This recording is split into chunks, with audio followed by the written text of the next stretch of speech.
I'm Pirates Insider Jake Ignaszewski, and I want to welcome you back to the Coach's Corner. Heading into Week 17, I'm here as always with Pirates head coach Rayshaun Kizer. So, Coach Kizer, what an incredible win, 69-55 against the Sioux Falls Storm. What was your assessment of this record-breaking win that the Pirates had last week?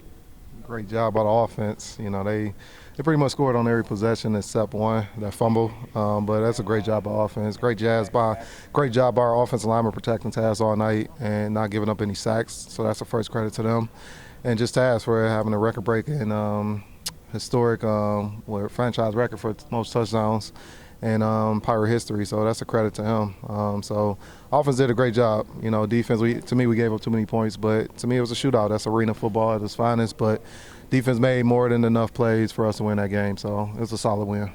And looking specifically at the defense, looking at what they did, they allowed the second most points that the Pirates defense has allowed so far this season. The first most is against Arizona. So looking at sort of their performance, how are you really changing the preparation, whether it's in film, whether it's in practice, to sort of see a better output next week?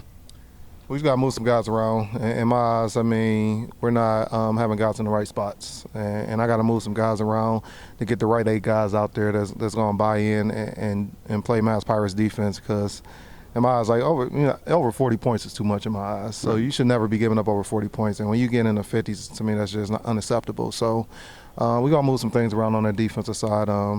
So that's our biggest challenge this week. And one thing that I think that the team, specifically the defense, did a lot better on, and that we've seen in the past is, we've talked about it a ton, being able to finish and not allowing teams to creep back. In that second half, the Storm offense creeped back a little bit, but then you guys put the gas pedal right back on. So what was your thoughts when you noticed that they started to creep back a little bit? Well, biggest thing, just stepping up and making a play. I didn't want this to be a shootout game because Sioux Falls was playing some really good football that night.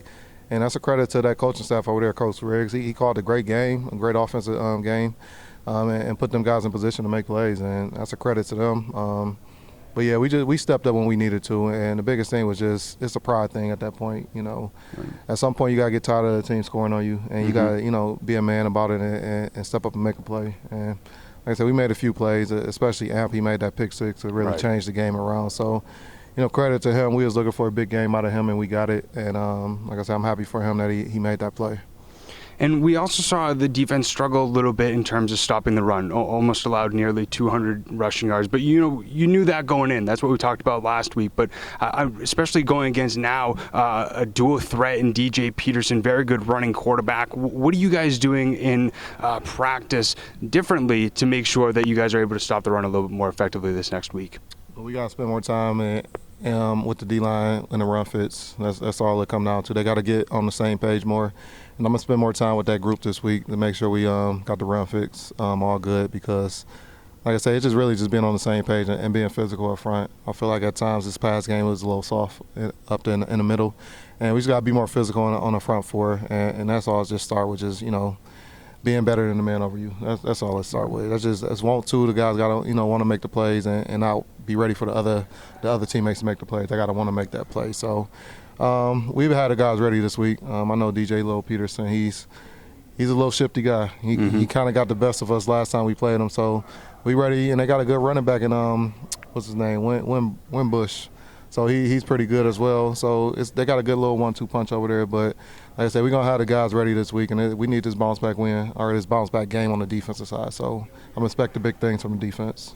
Looking specifically at DJ Peterson, it was pretty interesting looking at his performance last time you guys played him on this DCU field. And he ended up scoring a touchdown on the very first drive. And then it seemed like in the second half, you guys really shut him down. So after looking on film and looking back at it, what do you think really made the defense so effective in stopping him in the second half? And how are you looking to try and replicate that throughout the entire game this next week? Well, they just trust each other. First time we played him, like I said, I think on the first drive he broke like a 50-yard run on us. Yeah.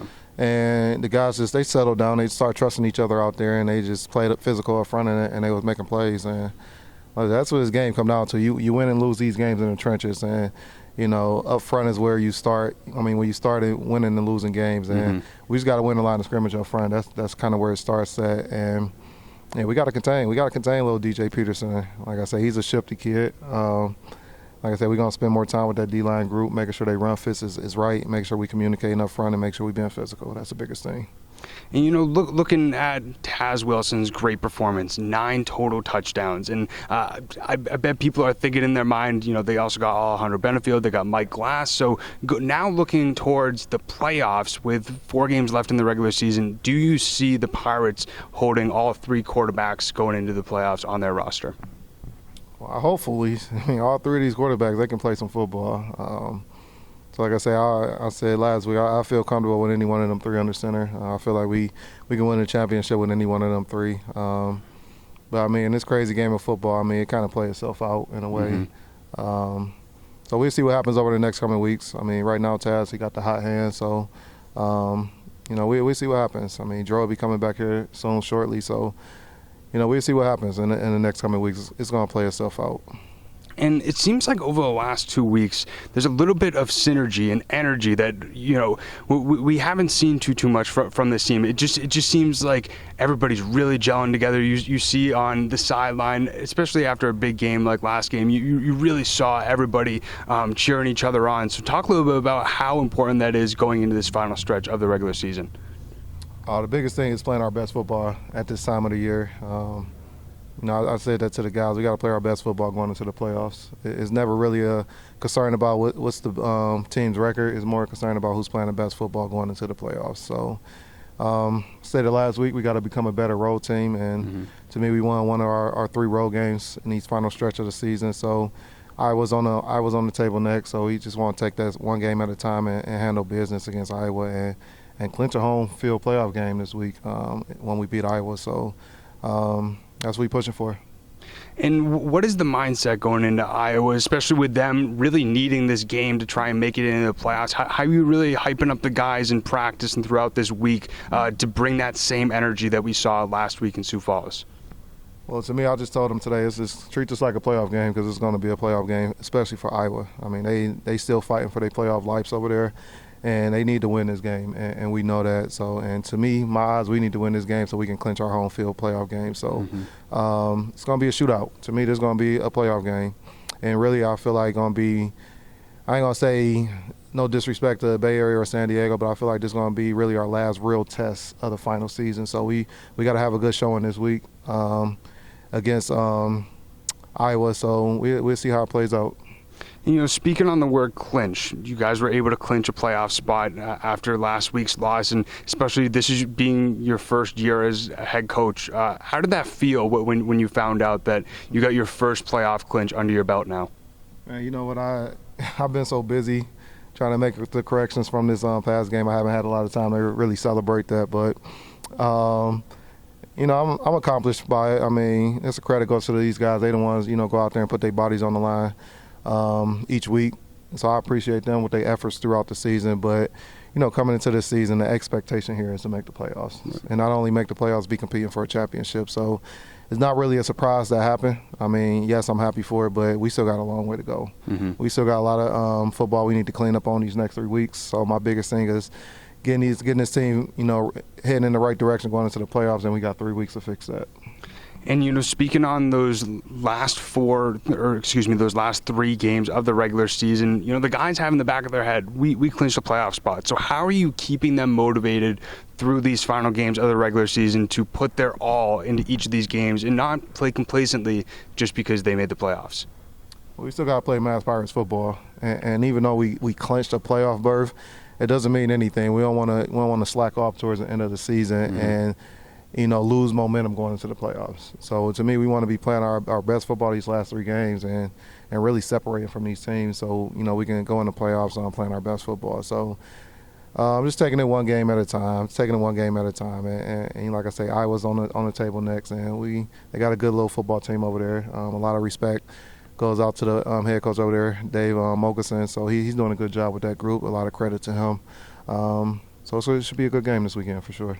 And speaking on going 1 week at a time, the Pirates will look to go 1-0 next week as they've focused on doing each and every single week. But I appreciate Coach Kizer giving his insight after this past week's great win. The Pirates will now look to take on the Iowa Barnstormers on Saturday. Make sure you tune in on the IFL YouTube channel to see the live stream, and greatly appreciate everybody tuning in to the Coach's Corner each and every single week. If you haven't checked it out, if this is your first time, I speak with the Pirates coaching staff each and every single week to understand a little bit what they're doing to prepare the Pirates for their next opponent. But greatly appreciate everybody tuning in. We'll see you next time.